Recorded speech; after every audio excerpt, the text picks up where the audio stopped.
Good evening, everybody, and welcome to another episode of Sunday Night Live with me, Jonny Lipsham, at jonnylipshamstudios.co.uk. Hope everybody is doing well and has had a great Sunday. I've had an extremely busy Sunday. This Sunday was the Sunday for my church's Christmas carols services, which we call Carols at King's, being that it's King's Church, Edinburgh. And so I have been rehearsing and then doing two shows since about 9 o'clock this morning. So I am done. But it was excellent. I was in the choir, I was singing, and my band did a couple of songs as well. So it was great. I put together my quartet that I've had for a couple of years now. And we did a couple of my songs, and we did an arrangement of In the Bleak Winter, which I did, maybe about 10 years ago. And I just decided to resurrect it for this year. And so, so that was my evening. Well, in fact, that was my entire day, because we did a matinee show at 4 p.m, and then we did an evening show at 7:30. And it was great. We had probably about 400 people at each show, so probably about 800 people there. All told. So it was great. It was great fun. Very, very, very enjoyable. I've lost my mouse pointer. There it is. Okay, let's go and see who is here. And we've got loads of people here, but Kyle was first through the door. Ken was next, saying that it was dinner time. Dwayne is here telling us that it is -5 degrees Celsius right now in Idaho. Good grief, that is freezing cold. I thought it was cold here in Edinburgh. But we are due some snow actually as well. Seeing as you're talking about snow, we are due some snow as well. Apparently we are on a yellow warning for snow at the moment, which is not necessarily that usual for December. Normally it's kind of January and into February that we get our snow. Sometimes even as late as March we get snow. But it's unusual for the Christmas period that we'll get loads of snow. But it looks like we might get some. Who knows? We might actually have a white Christmas for the first time in about 7 or 8 years, which would be awesome if we do. Kids will love it. Kyle is here talking about his PA. He says, I run a small PA but no band at the moment. Picked up a Series 3 16R and small 4-channel power amp. Awesome. The Series 3 16R is a great little unit. It's fantastic. Let's see. Dwayne said, I thought I saw a Facebook video of you playing in a band. Oh, cool. Okay. Okay, let's see what else we have, because you guys were just having a good chat. Who else is here? Martin is here. Martin Weeks. Hello, Martin. Good to see you. Hope you're doing well, mate. Says, hope your weekend was good for you. It was. It was very good. Very busy. Very busy. Let's see who else is here. Second Tony. Tony Stringer is here. Tony I was talking to offline just a little while ago, which is awesome. I was right in the middle of doing my shows, so I'm sorry I couldn't talk to you and be of more help. But it is just what it is. I was right in the middle of doing the show, and I was like trying to hide my phone whilst I was messaging you back. So sorry about that. Let's see. Kyle is here. He says, I looked up mid-side processing, put it to use on stereo drum track. Mid-side processing is quite an advanced technique and has to be handled with care. Essentially, it is where you EQ the sides and the mid differently, or compress the sides or the mid differently. and it's quite an advanced little technique and has to be done with care. Otherwise, you can absolutely destroy your mix with great ease. I don't use it a lot. I'll use mid-side processing when there is a call for it, but for the most part, I don't use it. It's not that I don't know how, because I do.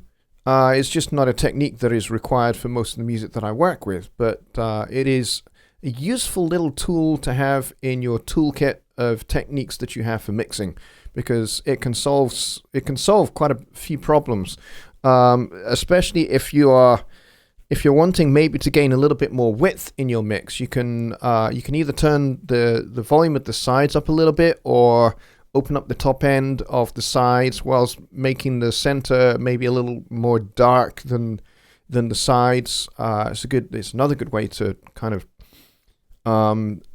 lull your listeners' ears into a false sense of security of width. I mean, things like the binaural pan plugin in Studio One, that essentially is a mid-side volume control. It basically just turns up the sides, is essentially what it does. It doesn't actually make things wider. It just turns up the volumes of whatever is on the sides. Is all it does, really. But I mean, it's useful. It's a good little tool, and it kind of mostly does what you want. Let's see. But yes, mid-side processing is fun. Don't use it a lot. Let's see. Bobby Booth is here. Hello. He says it's the 70s. It's in the 70s there. Nice. Not too cold. Good for you. I wish it was nice and warm here. Let's see. And Ismail Cortez is here. He says, first timer, good to see you. And welcome, and I'm glad you're here, and I hope you stick around. I hope you find everything that is discussed here on the show and in the chat. I hope you find it useful and helpful. As we get towards the end of the year, we tend to be kind of winding things down a little bit, so kind of there's a little bit of a Christmas theme maybe, or I try to keep things relatively seasonal here. Especially when it comes to Christmas and New Year and that kind of thing. I think those kind of things are just fun, and it's important to have fun here as much as it is to kind of learn about stuff. But really, Ismail, this show is essentially, it's a question and answer show. Fundamentally, yes, I do kind of do some demonstrations, and I'll do a little bit of teaching, but for the most part, this show is about your questions. About anything to do with any aspect of the music production process, so from start to finish. So be that writing, arranging your song, to recording it, to mixing, to mastering, and how to release your work and promote it to your audience. So kind of you can ask me any questions based broadly around those themes. And you can be relatively specific as well. I use Persona Studio One version 4.6, but if you're using another DAW, that's fine. That is absolutely not a problem. I don't discriminate, really. Ismail says he's seen my videos, very comfortable already on Studio One because of them. Well, that's very good to hear. Thank you very much. I appreciate that you have found those helpful. That's always good. Martin says yellow warning, yellow snow. Well, it's a yellow warning for snow, basically. We have 3 warnings. You have yellow, which basically says, be advised, there's going to be some snow. You may need to kind of change your plans a little bit. And then we have amber, which is basically, there is very definitely going to be some snow, and you really should not go out. And certainly you shouldn't be driving, because that would be dangerous and silly. And then there's red warning, which is basically, there is going to be a megaton of snow, and traveling anywhere is going to be pretty much impossible, so don't even think about it. And right now we're at the yellow. And who knows, we'll have to see, it may increase later. Let's see. Ken says, just finished the 4.6 update, and HST live stream from the install made it go seamlessly. Well, excellent. it was a really good, fun little show that was for me and Jonny to do to help you guys get set up and get organized and get the Fat Channel and Empire updated and installed. Hang on a second. There was something stuck in my mouth. I don't know what that was. So the idea of that show was to basically help you get the things that need to be updated in Studio One, not just Studio One going from 4.5.5 to 4.6, but also having to update things like Empire and the Fat Channel collection. If you have those, you needed to uninstall those and then install the new updated versions of those pieces, basically. And so Jonny very, very carefully at the start of the show walked you through literally how you do it and how you do it correctly, so that when you do it yourself, it shouldn't go wrong. Hopefully, shouldn't go wrong. So yeah, hope that was. I'm glad you found that useful. Just Bob says it's a sweltering 23 degrees. Oh, good grief! That's very cold. If that's Fahrenheit, that is very, very cold indeed. Let's see, who else do we have? Martin Ehrman is here. Good evening from the Rocky Mountains. I have seen lots of photographs of the Rocky Mountains. It looks absolutely gorgeous there. Especially when there's snow on the top. They look absolutely gorgeous. Let's see. Woodbeast is here. Just Bob is here. Who else is here? Just Bob says, remember folks, 4-wheel drive just means you have the ability to get stuck in worse situation in the snow. Yes, that's very, very true. Unless you got snow tires or chains that you can put on your tires to help you get some grip. Those are a good and important thing to have. So we have 23 people here, which is really, really good for kind of Sunday in a run-up to Christmas. That's very, very cool. Now, as I say, I have been singing all day, so my voice will probably give up at some point in the very distinct near future. But I do have some hydration, I have some tea here, and when that runs out, I have Lucozade Sport. And Thomas says it's 85 Fahrenheit. Nice! Nice and hot. I bet it's t-shirt weather there. That's nice. Let's see. So you guys are just kind of talking amongst yourselves. So, I thought for today's show, seeing as we're kind of heading towards Christmas, that we'd start talking about Christmas music and what you like and what you don't like about Christmas music and why you don't like it. I think that'd be really cool for us to talk about. So, is there a particular... I'm not necessarily... let's start off broad. Do you or do you not like Christmas music? And if you don't, why? What is it about Christmas music that turns you right off and makes you want to run away or, shove your head in the oven or something? Or if you do like Christmas music, what is it about Christmas music that you like? And, let's kind of be a little bit specific. Let's point to some specific ingredients that makes up a good Christmas song. What is it that makes up a good Christmas song? So we can talk about the lyrical content of a good Christmas song. We can talk about elements of production that make a Christmas song Christmassy. That would be good. And, you might point to things like sleigh bells, but, sleigh bells is a relatively obvious one, but, maybe we can kind of talk about other elements that make a good Christmas song that makes you go, it's Christmas time. Yes, this is the kind of music that makes Christmas feel like Christmas. So, yeah, start getting your, not just specific songs. Specific songs are great. You can talk about those, what you like, what you don't like about specific songs. But, talk about maybe aspects of a song that makes it sound like it's a Christmas song. Whereas something else, another song wouldn't sound like a Christmas song. So yeah, let's do that. And I'm going to go up the chat whilst you're doing that. Mika is here and he says, when I was in the military, we had to train full kit of gear using skis over mountain roads. Yes, mountain troops are amongst some of the fittest people on the planet. I have to admit that.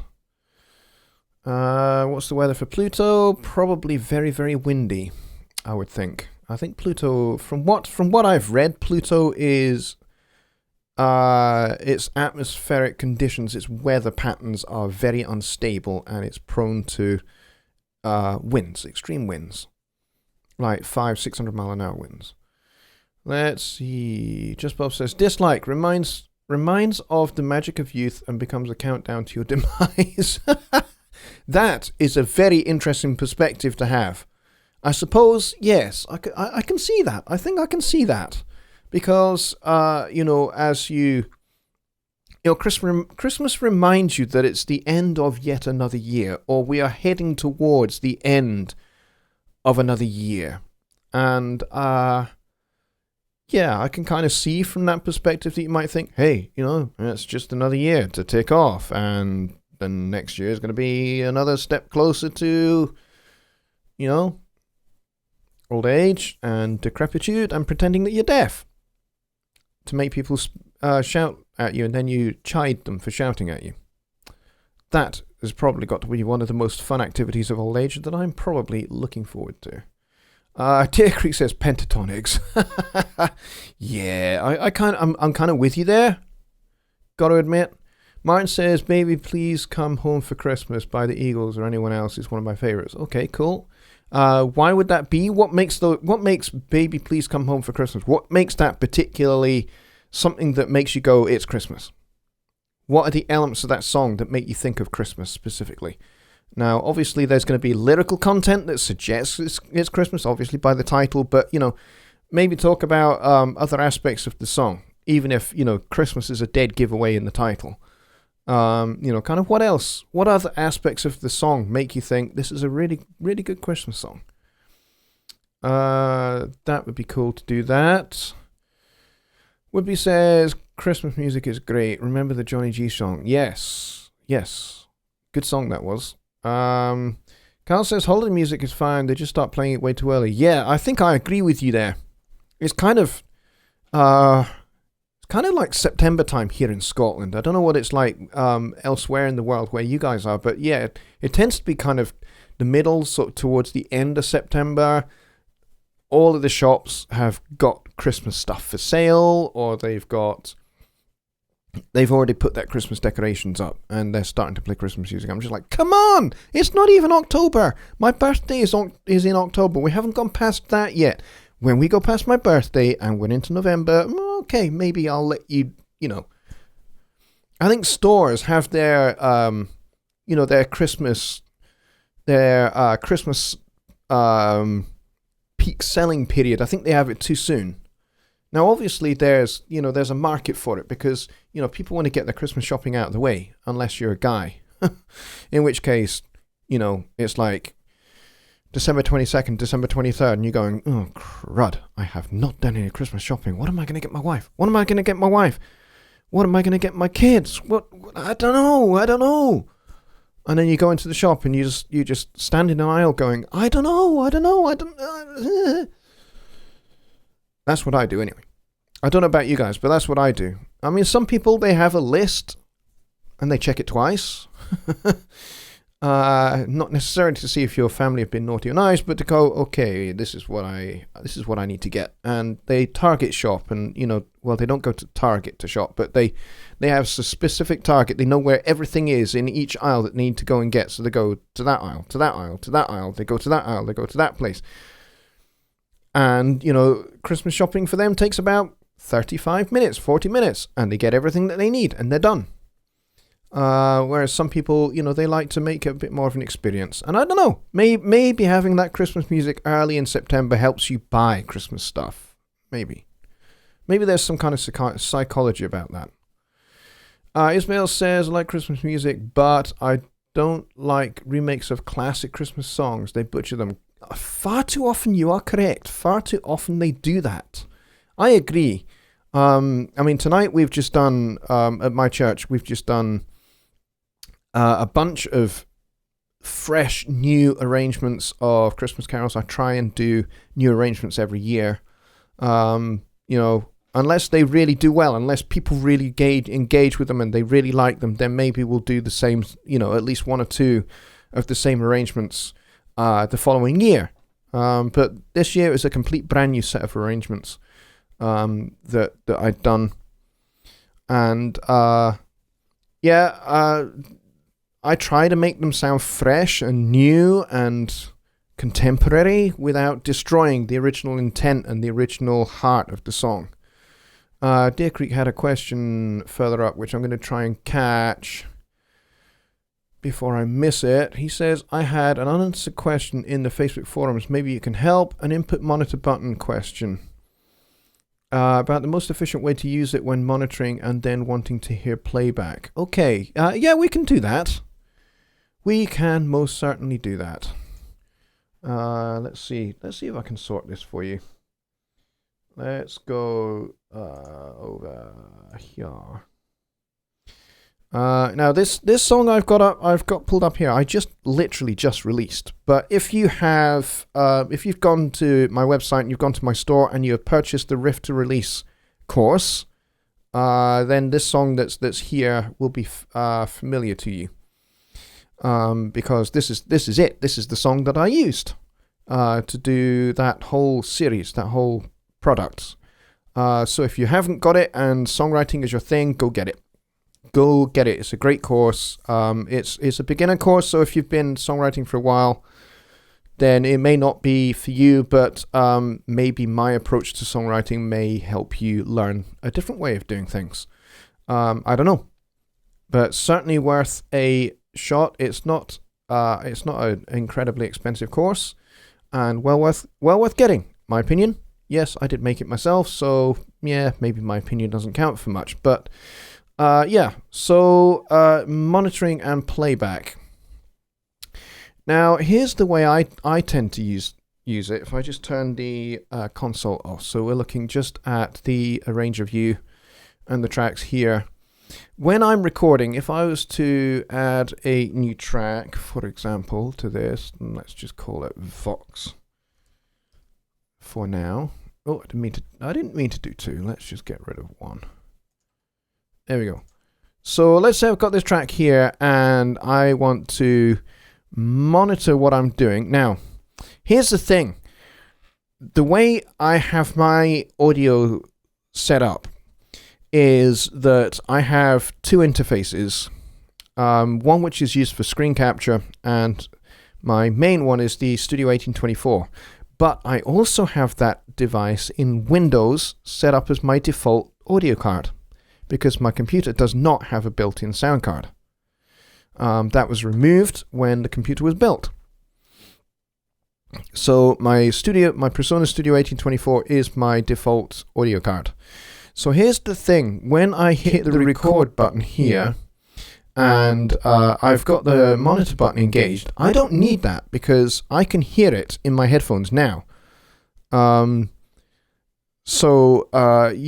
You can see that we've got input going in, but I don't use this guy that often because of the way that I have things set up. I don't need that kind of doubled thing going on, which you can hear right now. Now, I could get rid of that with by turning on the green Z. In fact, I've already got my green Z turned on, but if I turned it off, now that would be really hard to sing if I needed to. So if I was to have the Z off, I would turn the monitor button off, and I can still hear my voice in my headphones, and I would record just with the record button engaged. Now, your setup might vary. It might be considerably different. I don't know the details of your question because I've not been on Facebook all day, hardly. I think I answered one question. I think I answered Tony's question when I had a song in the carol service where I was not doing anything. So I quickly answered his question and put my phone back in my pocket very quickly. Nobody saw me do it, which is always good. But yeah. So I've not read your question, but from what you're kind of talking about, this is how I do it. For the most part, I don't use the monitor button because of the way I have my setup. So now I have zero latency because I'm not monitoring through Studio One. I'm monitoring direct through the sound card, I guess, because the sound card is my default audio device. That's kind of the way I have that set up. But if I was to use the monitor button for any particular reason, because that's how my setup is, then I would also make sure in my case, because my computer is only it's only a little 8 gig of RAM machine, and it maxes out. I've got it clocked. It's meant to be, I think, 3.5 gigahertz processor, and I have that clocked to almost 4, actually. So the processor itself is pretty fast. But I find that with certain latency settings, I need to have the green Z engaged if I want to use this kind of direct monitoring thing going on. But yeah, I otherwise just don't use this, so I'll turn it off. But what you might have noticed there is the performance monitor. In this case, when I engage this guy, it goes up a little bit. Now, it doesn't go up by a whole lot. It's gone up to like 35% from about 24% when this is turned off. And I have the dropout protection set high. Now, if I set that to maximum and then engaged the monitoring button, I have almost exactly the same kind of latency. You can hear that kind of chorusing. And this has only gone up by just a tiny amount, which is pretty cool. So there we go. That's how I use it. Now, when it comes to playback, when I want to hear back what I've done, let's say I want to punch in on a certain section, there is a setting that you need to turn off. I have to try and remember where it is. I think it's in options. I think it's in audio setup, is it? I have to try and remember where it is. Or was it in general? I can't remember where it is. Was it in advanced? It could well be here. Is it in audio?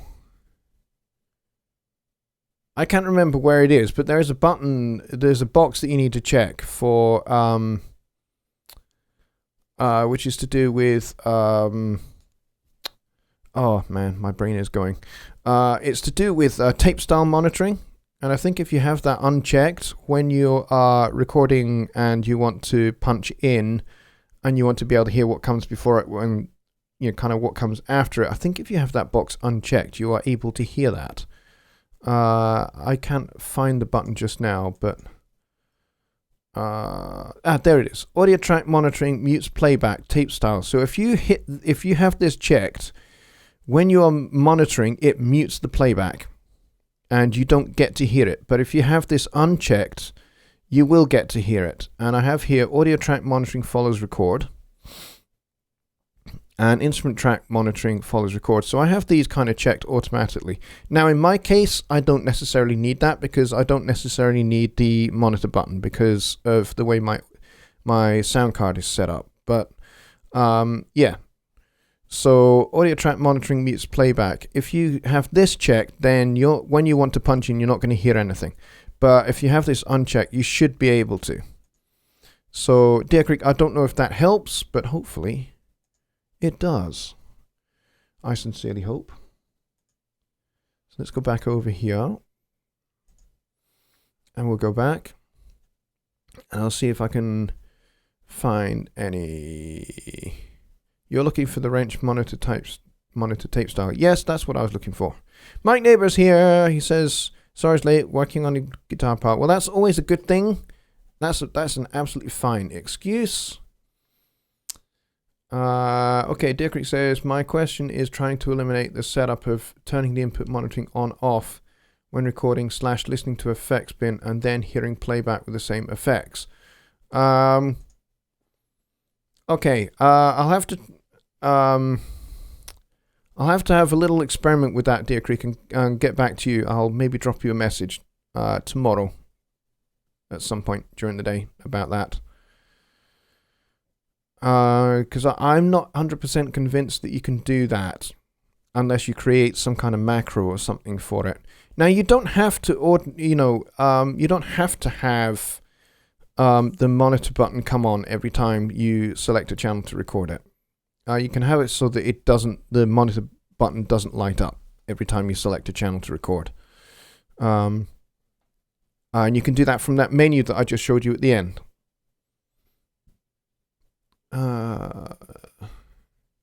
Turning the input monitor off when recording, listening to the effects bin, and then hearing playback with the same effects. Yeah, that's probably how you'd have to do it. Maybe create a little macro for it, maybe. Chris also says, when playing guitar, a large part of the performance is interacting with the effects that you may be using in Studio One, so it's nice to hear them when recording. Playback requires turning it off. Yes. Well, turning the monitor off, yeah. To get playback, yeah. But playing back plays through whatever's inserted on your channel. So let's go back to Studio One. Let's go back to Studio One. Okay, so if I had just for the sake of demonstration, I'm not going to use. I'll use like a delay or something. Let's see. Let's go for analog delay and put that on here. And we will. Let's go for long and spacey. Roll up this high cut a little bit further. Now, when I hit the record, with the monitor button on, you hear the delay. But now that I've turned it off, you don't hear the delay. Yeah, so I guess if you are wanting to record and hear the instrument effects, you would need to have this guy on. Otherwise, you're not monitoring through the channel. See how it's now gone green because it's going through my zero latency monitoring. I'll turn that off. But if I guess if I had this as a send instead, let's move it down here. And I'll turn that one off. So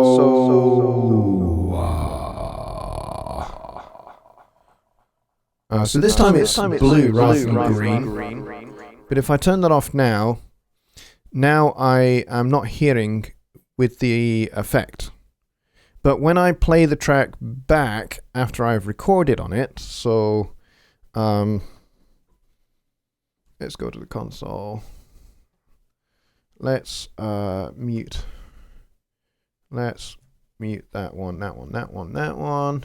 Let's mute all those vocal channels. And let's go back down to this guy here. And let's just set up just before the verse. And let's maybe record on that track here. Jingle bells, jingle bells, jingle all the way. Something like that. Now, I didn't use my monitor button. But if I now play this back, if I turn record mode off because I don't need it, but if I play this now, back now.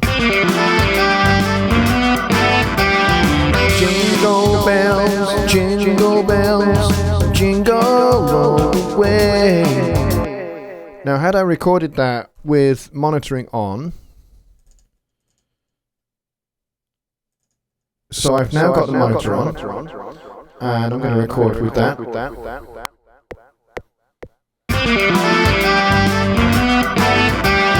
Jingle bells, jingle bells, jingle all the way. Alright, and then now if I turn that all off. Jingle bells, jingle bells, jingle all the way. So without recording and monitoring on, obviously it plays back through the inserts. Obviously, that's kind of a given. That's kind of how it works. Now, if you've got something like a fader port, it's dead easy. You know, it's not kind of you having to go move the mouse 3 inches to the right and click a couple of times. Which, I mean, to me, that hardly takes up any time. But, you know, for some people, that might be considered tedious. Maybe that's what you think, Chris. Maybe you would consider that tedious. I don't know. Personally, I don't find that tedious, but I guess some people might. Now, if you have something like a fader port, either the 2018 or the 8 or the 16, or you have one of the Series 3 mixers, then it's dead easy. It's a case of, you know, pressing a button or 2 buttons, or, you know, you don't have to do a whole lot to put something in record mode. You just press like 1 button and you're in record mode. Or if you've got, you know, if you know the shortcut for it, to arm the track. So in my case, on my computer keyboard, that's just pressing R. And there, it goes off again. So, you know, I could record with and then just press R, and you know, the effects are off again, and you can hear the playback with the effects. So I don't know if that kind of solves that for you, Chris. You're gonna have to let me know on that one, but hopefully it goes some way to helping with that.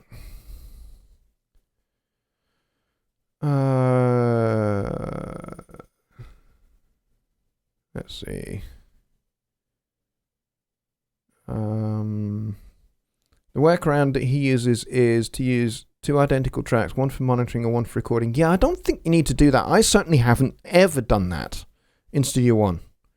I think I did that in Cubase, but I've certainly never ever done that in Studio One. And I've recorded, let me see, I've recorded 2 albums, an EP, and 5 or 6 singles, which I've released, not to mention recording other artists' records as well. I've probably done maybe 10, 15, 20, 25 records in Studio One for either myself or clients.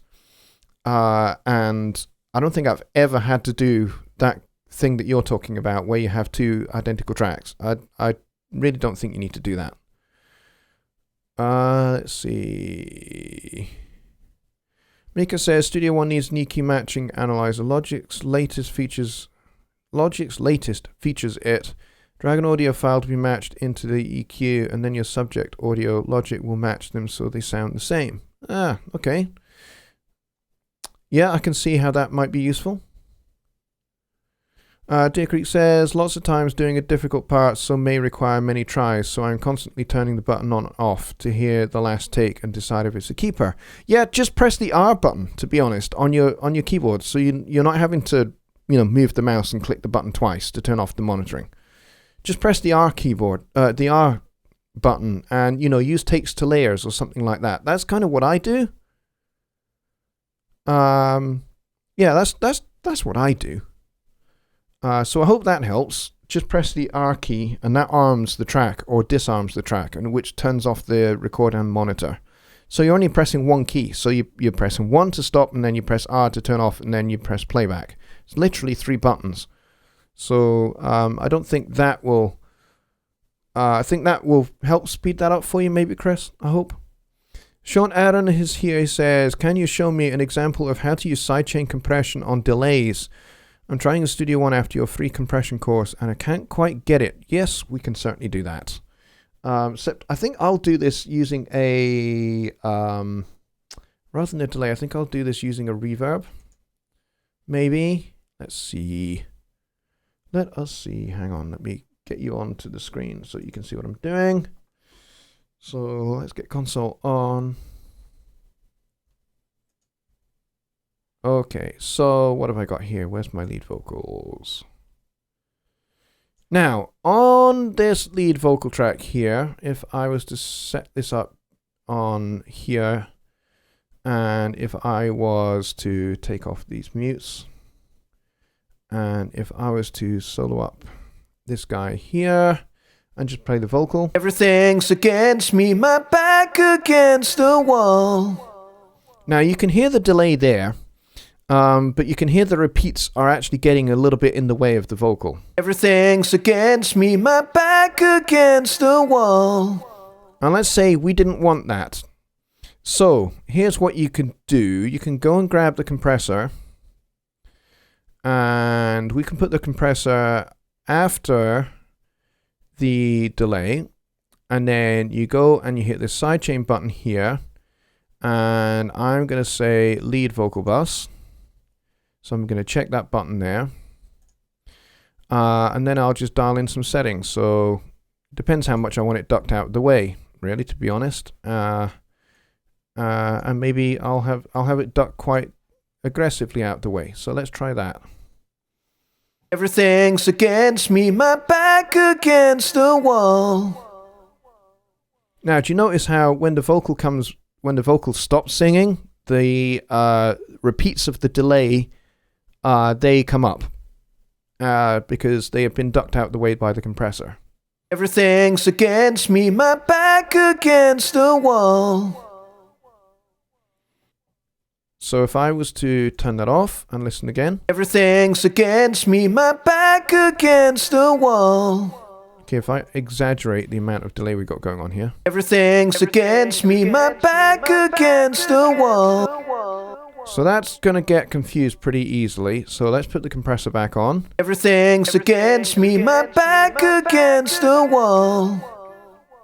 So what happens here is this compressor is compressing the delay. I mean, I could put it before the delay. Let's try putting it before the delay. See if that makes a difference. Everything's against me, my back against the wall. And so what's happening there is the lead vocal is triggering the compressor on the delay and is compressing the sound of the delay. Pretty much like any other kind of form of compression, except the trigger is the lead vocal. Everything's against me, my back against the wall. Everything's against me, my back against the wall. Let's stretch this up a little bit. So I want to get to this guy here, and I probably want to make that pre-fader and 0 dB. Yep, there we go. Let's go back to... Oh, I've just zoomed. I didn't want to do that. Let's go back to zoom to loop.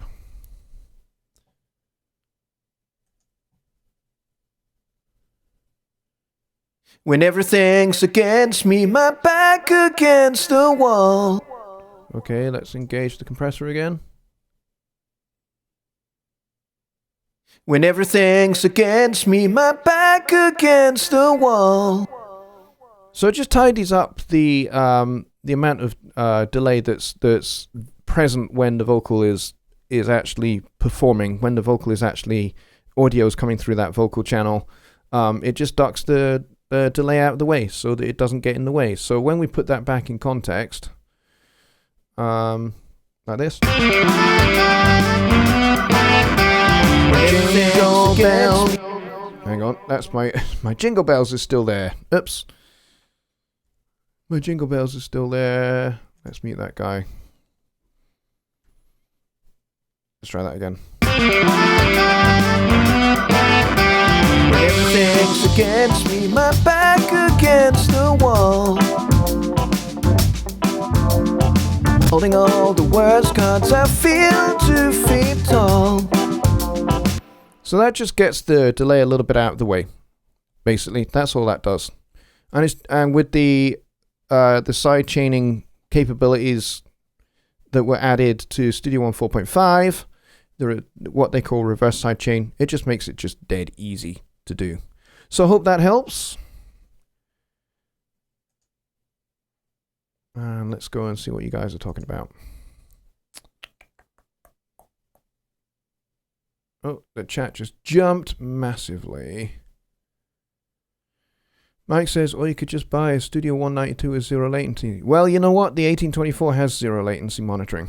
I could have Blue Z monitoring if I wanted it. I've just got it set to green at the moment. But yeah, I could have it. I could have it blue if I wanted to. Let's see. Pressing R, that sounds like a better way. Cool. Okay, Chris, I hope that helps you. It should make it a lot easier than having to move your mouse and click a couple of times, for sure.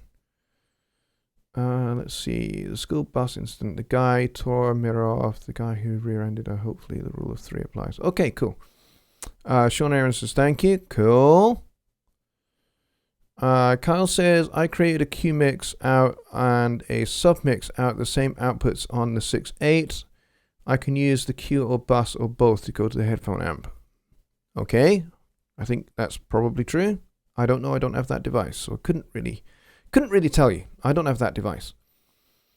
Chris says, going to feed the dogs. We'll experiment with arming, disarming the track with R and having input monitoring for it. Record arm. See if it goes. Cool. Okay. Hope that helps.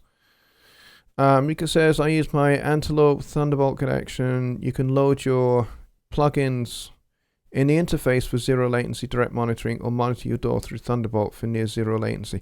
Yeah, and you can certainly do that. And some interfaces will work with having plugins directly on your inputs better than others. Like the Studio 1824 does really well with it. I mean, there's no onboard DSP, but you know, if I was to put my plugins directly on my inputs, I would be able to monitor direct through that with zero latency. But it does get printed to the track. That's the other thing. Whereas I think with PreSonus interfaces that have the DSP, which would be the 192 and the 192 mobile, the thing with those is that they have the fat channel built into them via DSP. And what that means is that you can monitor through fat channel plugins without it being printed to your track unless you specifically tell it that's what you want to do. Let's see. Might neighbor next year. This time will be on version 6.3. Who knows? Maybe, maybe not. I don't know. One thing is for sure. I think PreSonus, they move pretty fast these days in terms of new stuff, new gear, new plugins, new hardware, new additions to Studio One. They move pretty quick. So maybe next year it will be something like version 6. Who knows? Let's see. Yeah, Mike had a difficult time with updating to 4.6. He had a little bit of a struggle with Ampire in particular, I think it was. But we managed to get that sorted.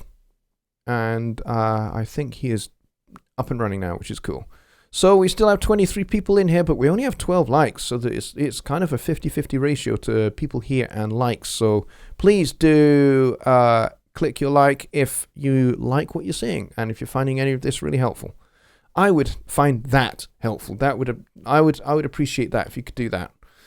Let's see.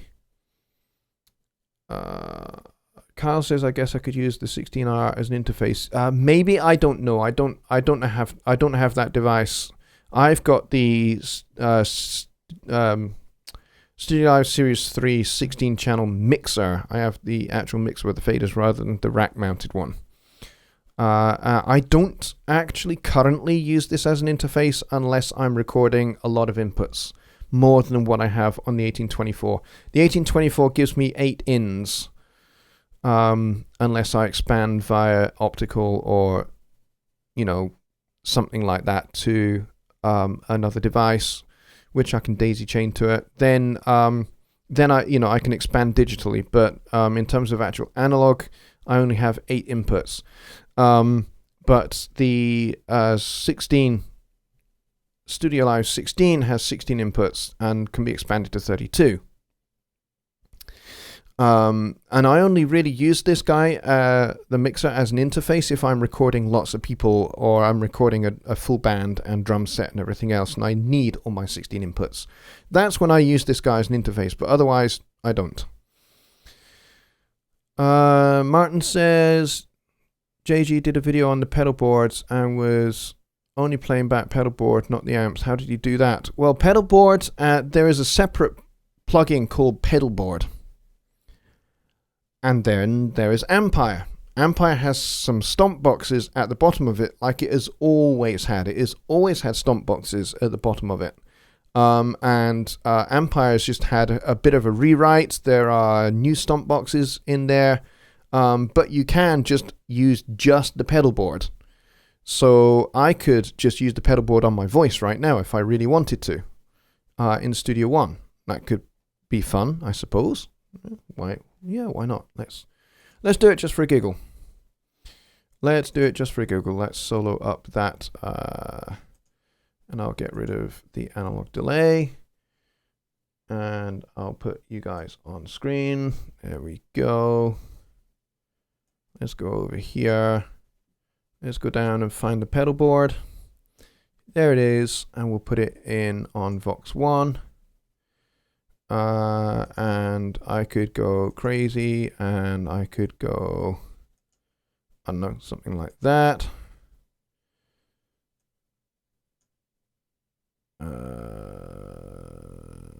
Let's turn that off.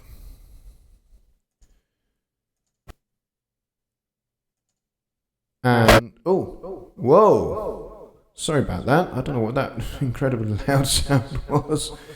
Sorry about that.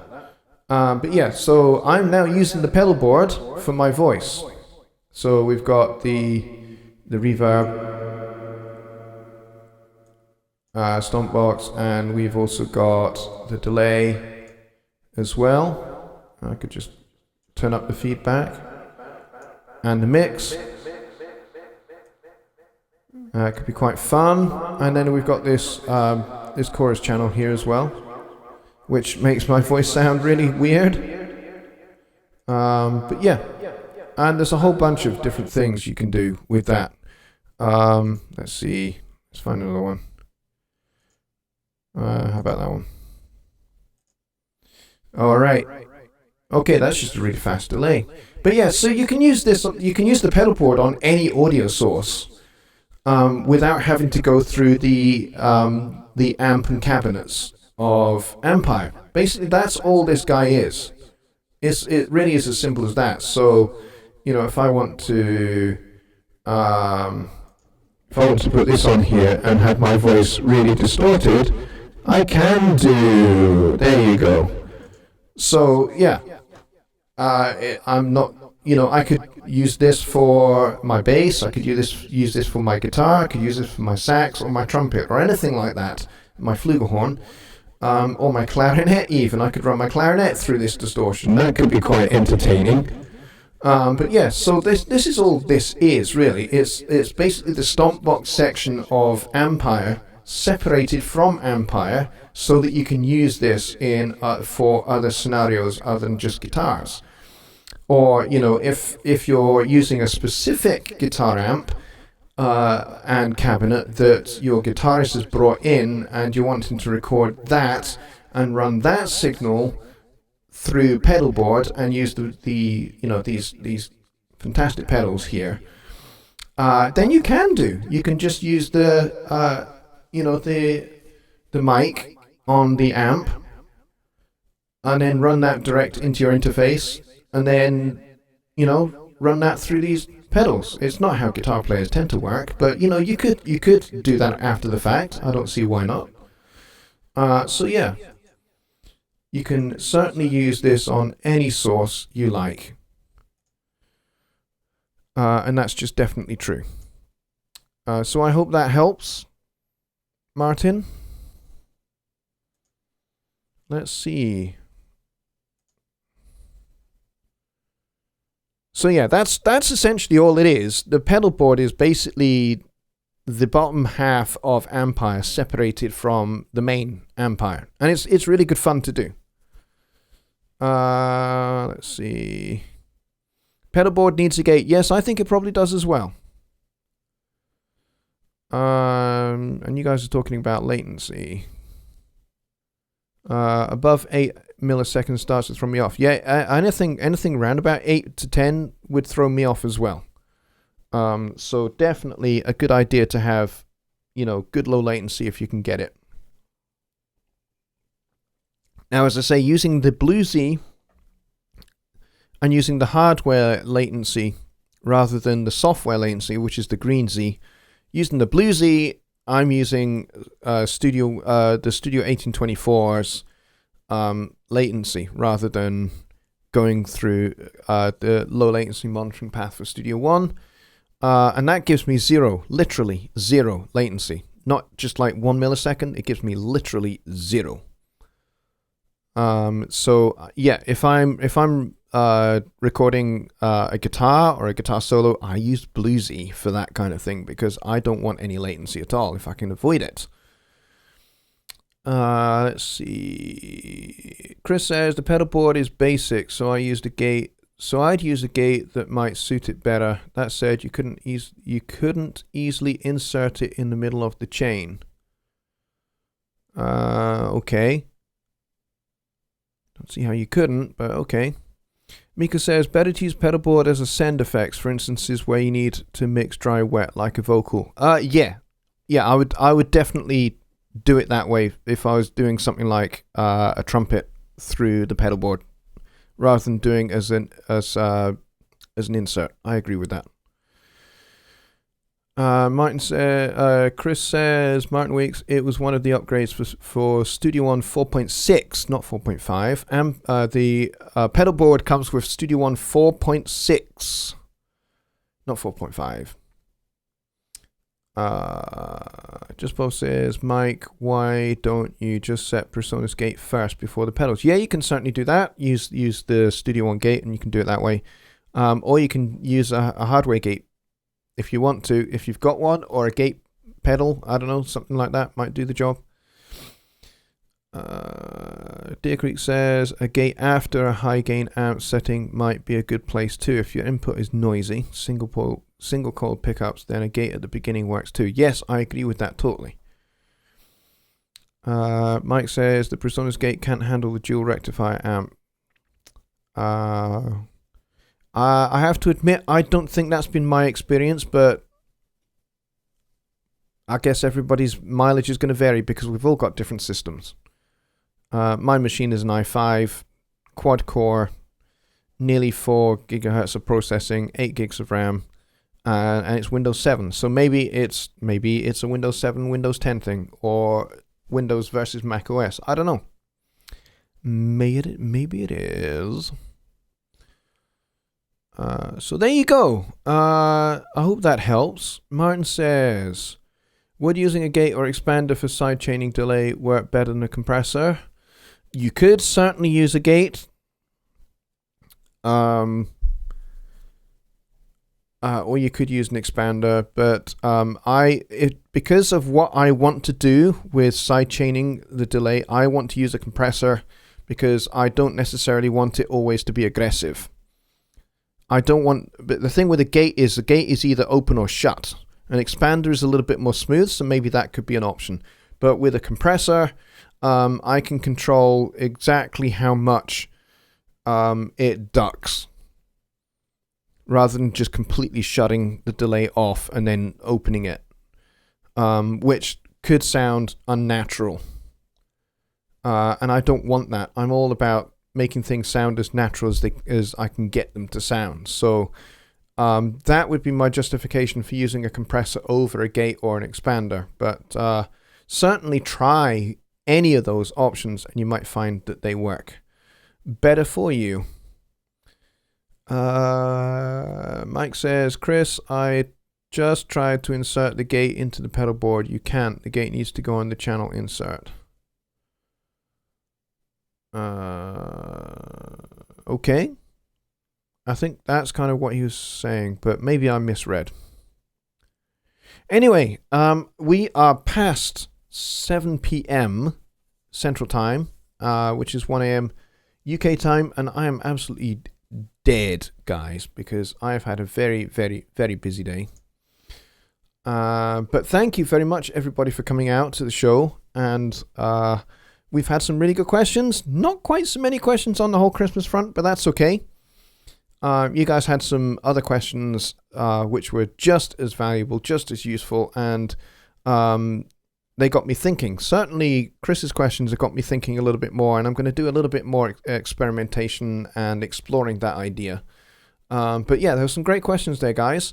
So I think we will be back for Songwriting Simplified on Wednesday with Jonny Gibe over on the Home Studio Trainer channel. And then next Sunday will be my Christmas special Sunday Night Live. I haven't quite thought about what that entails yet, but that's what it's going to be.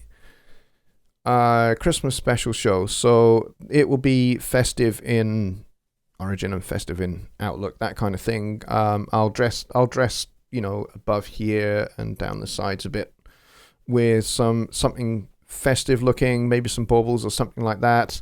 Or I'll find another image that can go in the backdrop, something like that. And I'll see if I can find, I did an arrangement as Silent Night a long time ago in Studio One, and I'll see if I can find that and you guys can have a listen to that as well. But other than that, I'm going to say thank you very much, everybody, for coming. I think we peaked at about 23, which is pretty cool. I'm pretty happy with 23, especially as I only put the announcement out about this maybe 35 minutes before showtime. But that's literally because I came home, I had a sandwich, and then I sat here to talk to you guys. So it was a case of I didn't really have a whole lot of time because of the carol concerts. But next Sunday will be much more relaxed. So until then, folks, I'm going to wish you all a very good night and thank you for coming. And I'll see you on the Christmas special next week. If I don't see you on Songwriting Wednesdays, Songwriting Simplified. I keep calling it Songwriting Wednesdays. It's not. It's Songwriting Simplified. All right, folks. Take care. Good night.